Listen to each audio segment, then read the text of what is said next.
What is the biggest problem? It's the corruption. And I constantly hear this. Wherever I go in the United States, I constantly hear about this, how the system is so corrupt. I worked 14 years for the major media companies, New York Times, Bloomberg, and a little bit at Reuters for about 2 years. My parents, they're 85 years old. They own their house, but they are so afraid of becoming homeless. We thought it would end on that. No, it didn't end on that. It was the beginning. Yeah, just the beginning. And now they say, okay, we're married. We want children. Some of my clients were oligarchs. And I would hear crazy things from them, like, Russia's so big. Why do they have all that wealth? It should be ours. Zvezda Holding presents Dynamic Spectrum Talks now.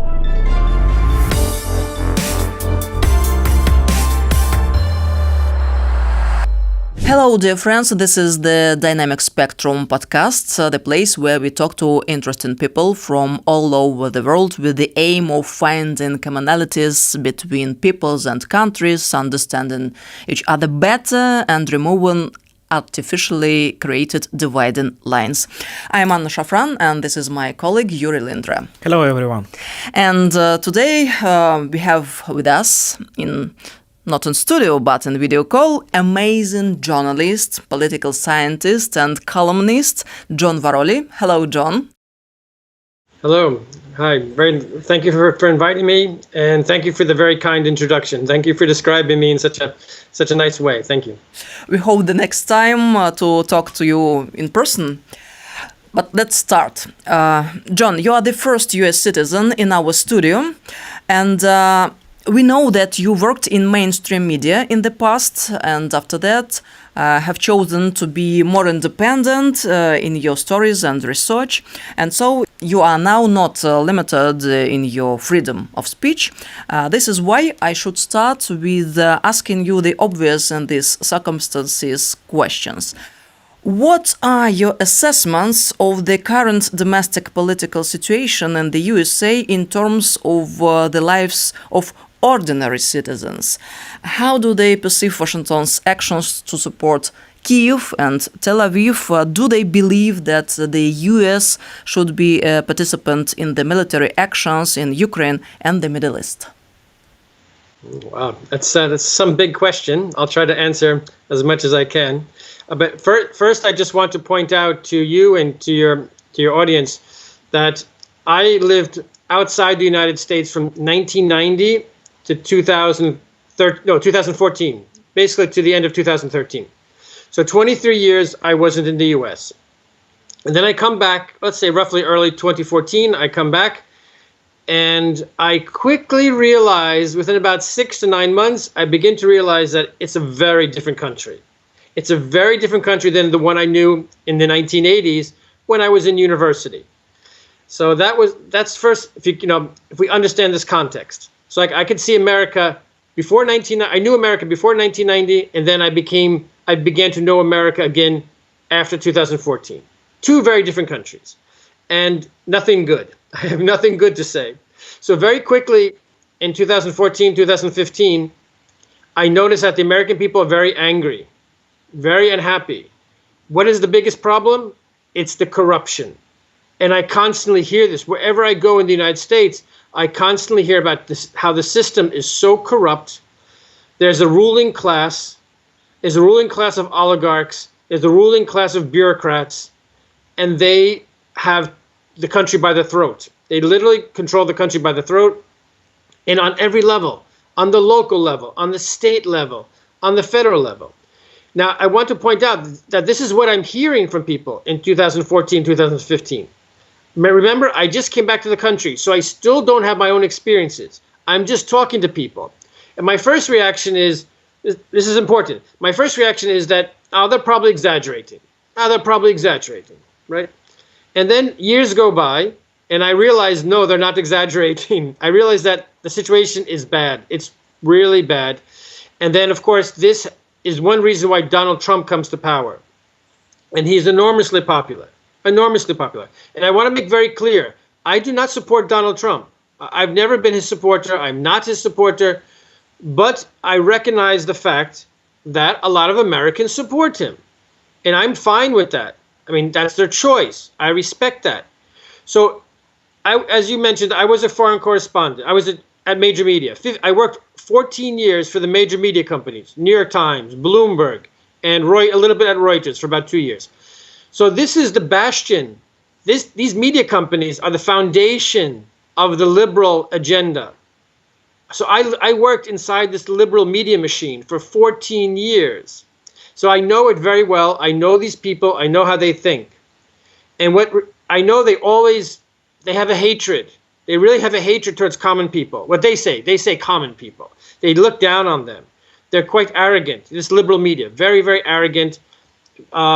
Feelings of supremacy. They are better. They are better than everybody else. And I left this media world as a journalist. I left in 2010. And actually, I had my own PR and media consulting company from 2010 to 2020. So I was working in media, but more on the business side as a PR consultant. So I also got to learn a lot about the United States and what people think. And I traveled a lot in the country. And again, like I said, the main problem for many Americans was the corruption. This ruling class that is very corrupt and that creates its own policies, obviously to enrich itself. So now let's move on to your question. Your question is more focused about foreign policy. Now, foreign policy is actually the key. It is really the key. And this is the irony here. Most Americans do not think about foreign policy. So like my first answer to your question is most Americans don't even think about Ukraine, or they don't really even think about Israel and the Middle East. I mean, the number of Americans who think about these questions, maybe it's 15% of the population. It's a very small number. And this is the problem here. Okay, most Americans don't think about foreign policy. And the American ruling class, they understand that. And this is where they make their most money. The American oligarchs know that in the realm of foreign policy, they can do whatever they want. Nobody's going to stop them. Nobody's going to care. And this is the problem. We see over and over again, America is bombing countries, invading countries, committing genocide, ethnic cleansing, horrible war crimes.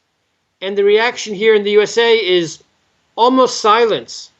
Almost silence. I mean, you have a few people, you have some demonstrations, a few hundred, maybe a few thousand people. But the vast majority of Americans do not care about foreign policy. And again, this is the problem, because the oligarchy, the ruling class, they realize nobody cares. No one can stop them. There's no supervision. There's no control over their power in the realm of foreign policy. Outside the borders of the United States, they can do whatever they want because they have the most powerful military machine in history. So they can invade any country they want at any moment. And this is the dilemma. Again, as someone who is educated in political science and history, this is constantly the dilemma of American political science. You know, we have this very rapacious, predatory ruling class. And it always creates trouble for the American people and for the rest of the world through its wars. So, okay, I'll stop there. Maybe you have some other more detailed question. But just that sets the context, so we understand the context. John, let me clarify. I mean, I need to ask you an extra question. You said that maybe just like 15% of the American citizens care about U.S. foreign policy. It's clear, but could you describe and tell us why so little number? Because people do not aware about what's happening overseas, or they just do not care because they have focus on internal, I mean, in the local agenda. So it's important to understand that life in America, contrary to what the Hollywood films show you, contrary to all the Netflix, contrary to all the propaganda, life in America is very difficult. So, and I will give you data to prove this. So half of Americans, 50 to 60% of Americans barely survive. So that means, you know, at the end of the month, they're barely surviving. They barely have money to do something. That's 50 to 60%. So they obviously, this 50 to 60% obviously don't care about anything except how to survive. They're barely surviving. And by the way, you know, a lot of Americans now are renting apartments, renting a house maybe. So many Americans constantly face the threat of homelessness. And even if you own your home, this is interesting, this is very important here. Even if you own your own home in America, you still pay enormous amounts of tax on it. Enormous amounts of tax. So my parents, they're 85 years old, they own their house, but they are so afraid of becoming homeless because every year they must pay $15,000 in taxes. Do you understand that? $15,000. No, it's unbelievable number. Unbelievable. It's unbelievable. They're simple people, average people. And my mom is always afraid, oh, if we can't afford the tax bill, the government will confiscate our house and throw us out. No, this is a real threat. And many Americans live like this. So I have cousins in Italy. When I asked them, how much is the property tax in Italy? And they laughed at me. They said, well, John, what are you talking about? Maybe it's like a few €100 a year. And I was in shock. So therefore, my family in Italy, they've lived in the same place for 800 years. They don't have to worry. Nobody's going to throw them out of the house. But in America, people live with this fear. So America it's a country of fear. People are very afraid. They're afraid, even if you have a comfortable lifestyle here, you could lose it very quickly. Because I said the taxes are very repressive taxes. Everything is very expensive. America is probably the most expensive country in the world. I mean, whenever I have guests from Europe or guests from Russia or guests from anywhere in the world, they're shocked about how expensive life is in America. So it's really the most expensive country. And the reason why is because of all the taxation, lots of taxation. And then, of course, the government doesn't really care about people. In some states, there's some assistance, of course. New York and New Jersey, California tend to be more socialistic. But for the most part, it's a very tough life. So again, people don't have the time to think about foreign policy. They're thinking about survival. That's what they're thinking about. And another question we want to ask you. What can you say? Do neoliberal values, the LGBT agenda, all these modern trends somehow affect the lives of Americans with traditional views and family-oriented values? Is there an irritation in society about these things? It's a very interesting question because when I returned to America in 2014, this was the height. These years, 2014, 15, 16, this was the height of the LGBT movement. And, Obama was in power and he was aggressively promoting this agenda. And this is very important. I will explain their strategy. So their strategy is a very clever strategy.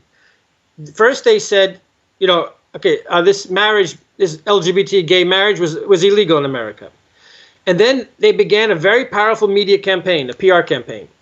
Oh, but it's love. Oh, it's love. Love is beautiful. It doesn't make a difference, man and man, woman and woman. Love is beautiful.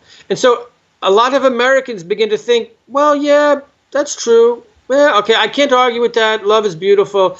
And so it was a very clever psychological strategy. And then Americans began to accept, okay, fine, let's give them the right to marry. Okay. And we thought it would end on that. No, it didn't end on that. It was the beginning. Yeah, just the beginning. And now they say, okay, we're married. We want children. And then people like me, in the beginning, I supported gay marriage. And then they said, well, wait, children? Wait, you want to have children? What, are you mad? You're two guys. What are you talking about? I said, go do your guy things. Just leave the children alone. Don't touch the children. And then, no, we're legally married. We have the right to have children. And then people like myself, let's say, I will call myself like a former liberal. And then we begin to think wait, this is wrong. Something is not right here. Leave the children alone. Do what you want to do, but leave the children alone. And of course, no, they have the government system is behind them now because it's legal. And they start adopting children or they start having surrogates. They start using this system of surrogate mothers. And and then more and more Americans start to have doubts.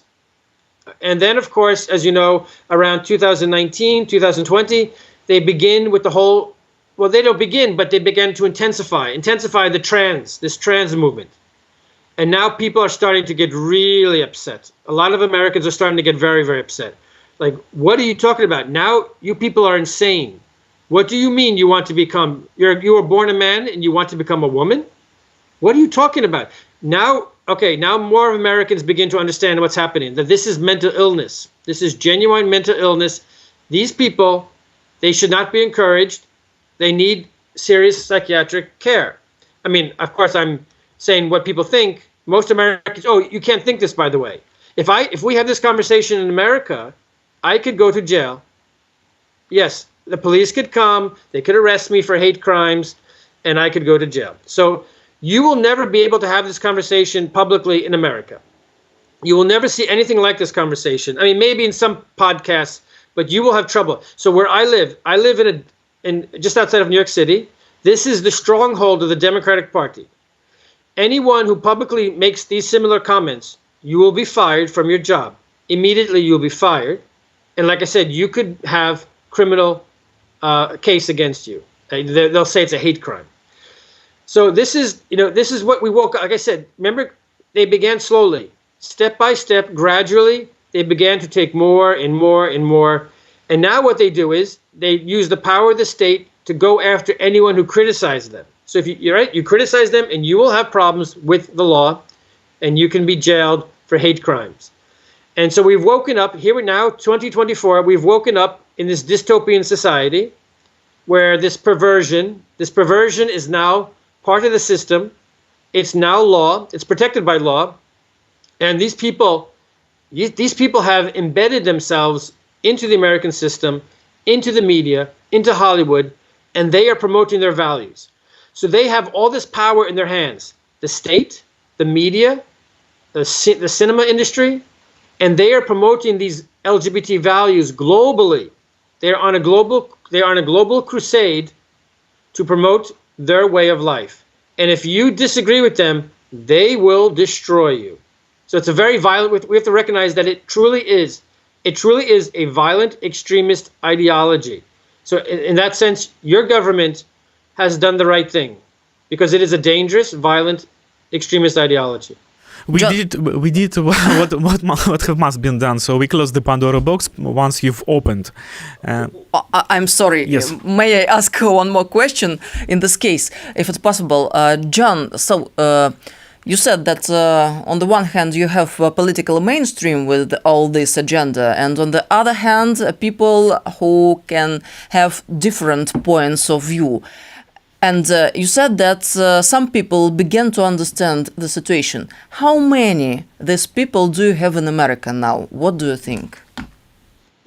I've even seen some social surveys, and it looks like majority of Americans now are against the LGBT agenda.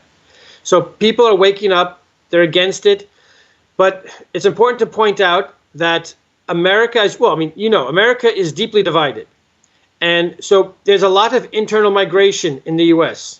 So conservative people are leaving liberal states and moving to conservative states. And people from liberal states, people from conservative states who are liberal, they'll move to liberal states. So we are seeing, roughly 20 states are controlled by conservatives. 20 states are controlled by liberals, roughly speaking. And 10 states are mixed, more or less 50-50. So we're seeing this deep division in America geographically between conservatives and liberals. And so for now that saves the situation. I mean, save it in the sense that it's preventing or avoiding some sort of major civil war. But it's creating deep ideological division, but also deep geographical division. And so what's happening is the liberals control the federal government. And the conservatives are strong, like I said, say in roughly 20 states.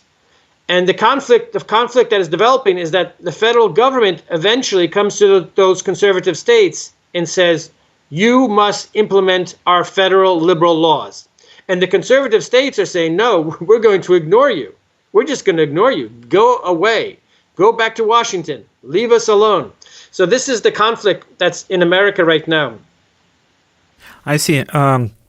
I want to continue, if you don't mind, John, the topic of neoliberal values. Let's call like that values, but in general, we understand that we're talking about very destructive ideology. Anti-values. Anti-values, yeah, correct.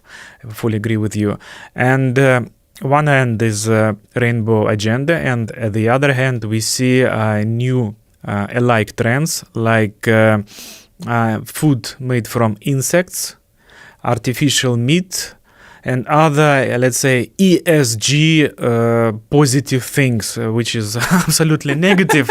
But we are living in the, let's say, world where adverts creates reality advertising. I mean, so how do you think, and what do American people think about this side of the neoliberal agenda?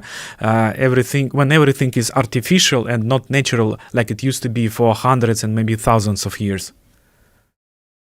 In general, most of the American food is artificial. It's processed.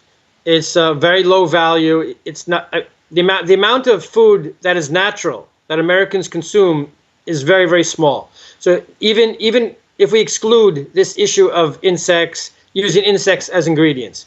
So I noticed this right away. When I came back to America in 2014, I noticed that the quality of the food was terrible. Tomatoes and peppers and cucumbers that are like plastic, that have no taste to them.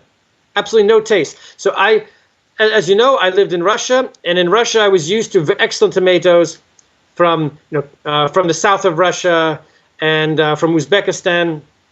And then I try these American tomatoes, and they're horrible. And so there's so much chemicals in America. There's a lot of gene modification. Unfortunately, most American food is produced by major corporations. And major corporations use cheap ingredients, use a lot of chemicals and hormones. And the American food in general is not natural. Now, this issue about using insects, grasshoppers, they're chopped up, right? They make a powder, and they use it as an ingredient in some food items. And of course, there's all this fake meat, this green meat. Now that really began strongly in about 2019, 2020, and it accelerated during the pandemic. And we began to see a lot of this food in the store. And people, you know what? People don't buy it. People are not buying this.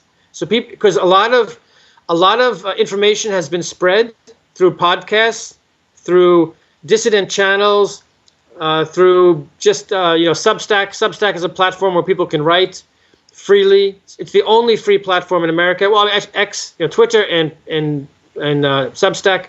So a lot of information has been circulated about the danger to our food chain. So I think there's a reaction against this. And I think people are trying to grow their own food. People are trying to eat healthy. I mean, they're trying. I say they're trying because, of course, it's so easy to buy the corporate food that is sold in the food stores. It's convenient, it's easy, it's cheaper. But I see a lot of people now growing their own food, raising their own chickens or some rabbits. So that's it's a small positive trend, but it's only among a small segment of the population. Most people don't have the money. Remember, I said most people are barely surviving. They don't have the money to buy natural food or organic food, or to raise their own, or to grow their own. They don't have the time. So that's the situation. John, and how can we find a common ground between Russia and the United States? Is it possible that two great nations can live together and coexist in peace and friendship? Do you think it is possible? Okay, in theory, if we're talking about person-to-person relations, yes, it's easily possible. Because I think Americans and Russians get along very well, and we have a lot in common. But the biggest problem, the biggest obstacle, as you know, it's the American ruling class. These are people who are obviously very dangerous. We can see what they've done just in the past 30 years. Look at all the horror they've created, all the wars, invasions, genocide in the past, 35 years, past 35 years. And they're not going anywhere. Unfortunately, they're not going anywhere. There's no control over them. There's no supervision over them. There's no way to restrain them. They are the most powerful organized crime group on the planet. I don't know how to stop them. And one of their main goals is to subdue Russia, to put Russia on its knees. Your country, as we all know, it's the biggest country with a lot of wealth, and our ruling class, they literally think that it should be theirs. I mean, I've heard this. This is not something abstract for me. Remember I told you I had a PR agency? Some of my clients were oligarchs. And I would hear crazy things from them, like, Russia is so big. Why do they have all that wealth? It should be ours. We should take it. That's unfair.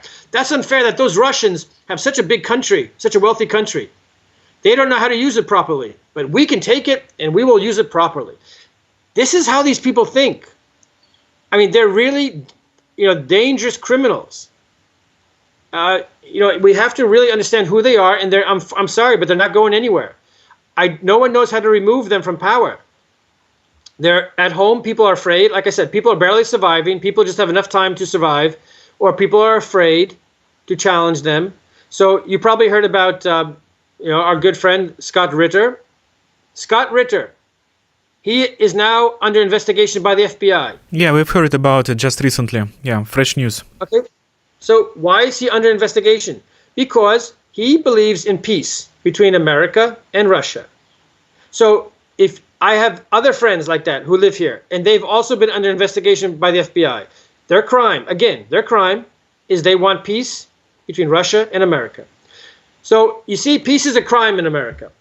So people are afraid. Who wants to do this? Who wants to promote citizen diplomacy? Because as soon as you promote citizen diplomacy, the FBI will come to you and investigate you.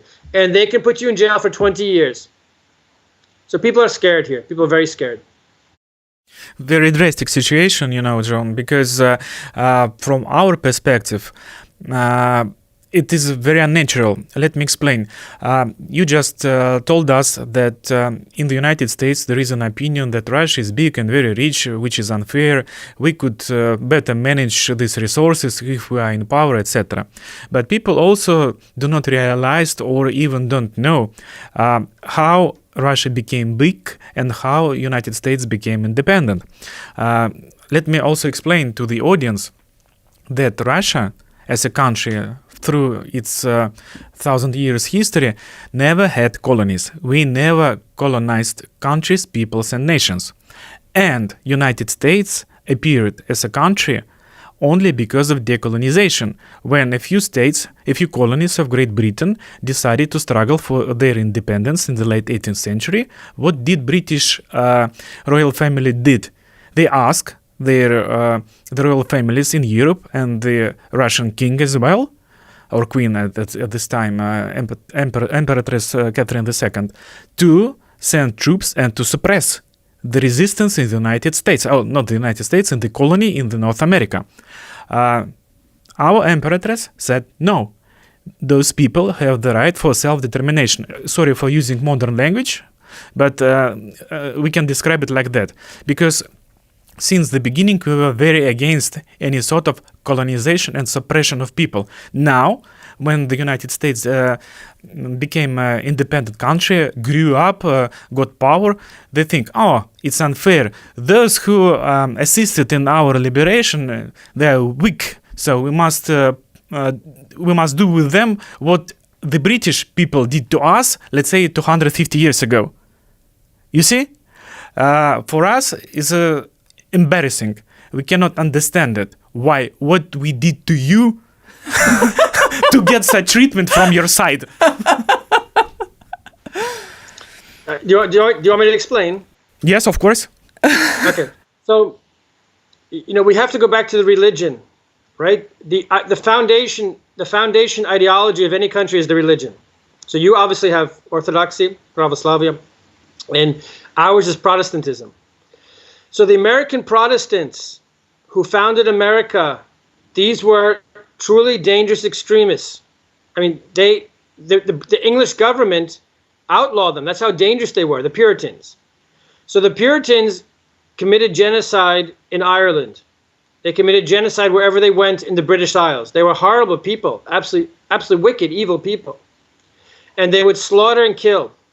And then when there was a revolution in England, they were overthrown. The Puritans were overthrown, and the monarchy was restored in England. And the Puritans, they fled. Where did they go?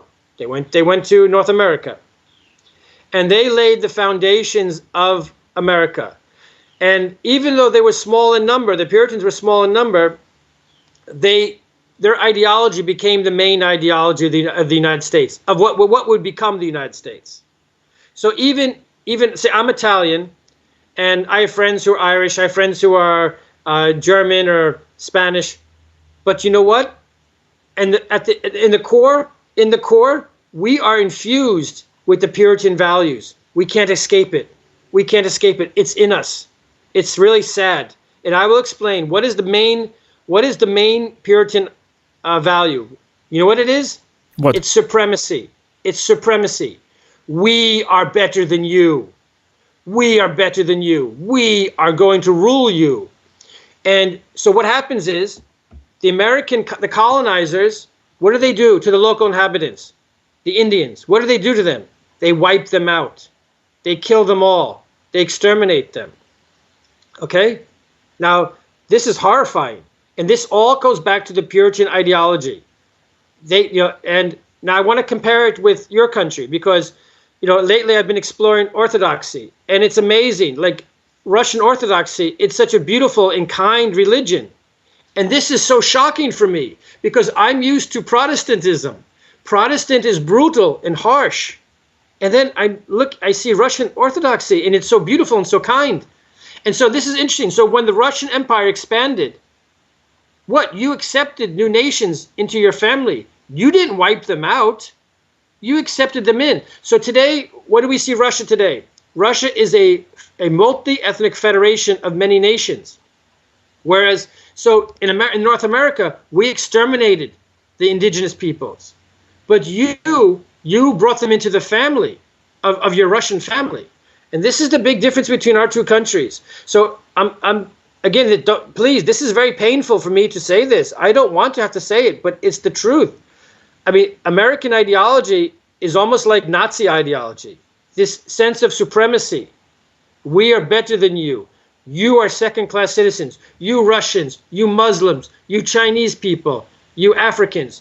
You are second-class. You're third-class people. We are the rulers. We are the rulers of the world. This is our destiny to rule the world. I was taught this as a child. I really was. Our destiny is to rule the world. This is how I was taught as a child.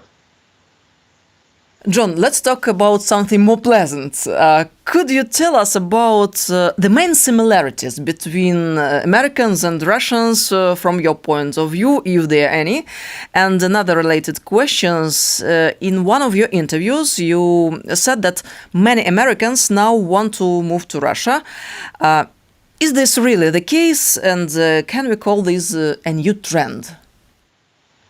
Yeah, okay, so as you know, I lived in Russia in the 90s, 2000s, up until 2013. And, no American wanted to stay in Russia. I mean, people would come to work for a few years and then they would go home, but nobody stayed. Nobody wanted to live in Russia. And suddenly about 2018, 2019, I suddenly start hearing about Americans who have made the decision to stay in Russia forever, and they become citizens. So I'm talking about people who are absolutely pure Americans in the sense that their ancestors came from England or Ireland. No connection to Russia, no previous connection to Russia. And I was quite shocked by this. And I'm thinking, at first I thought, okay, it must be a very small number of people. And now, then I learned it's a lot of people. And in fact, they're building American villages. And more Americans are thinking, Americans are still living here. They're thinking, oh, how can I get to Russia? I hear that it's a place where, yes, you're protected. If you're conservative, if you have traditional values, if you want to raise your family in safety, yes, Russia is a good country to go to. So I'm hearing this more and more. And this is why, yes, Americans who are conservative, who have traditional values, which is at least half the country, obviously half the country, they understand that we can become friends with Russia. We have much in common. We have common values. We have common goals.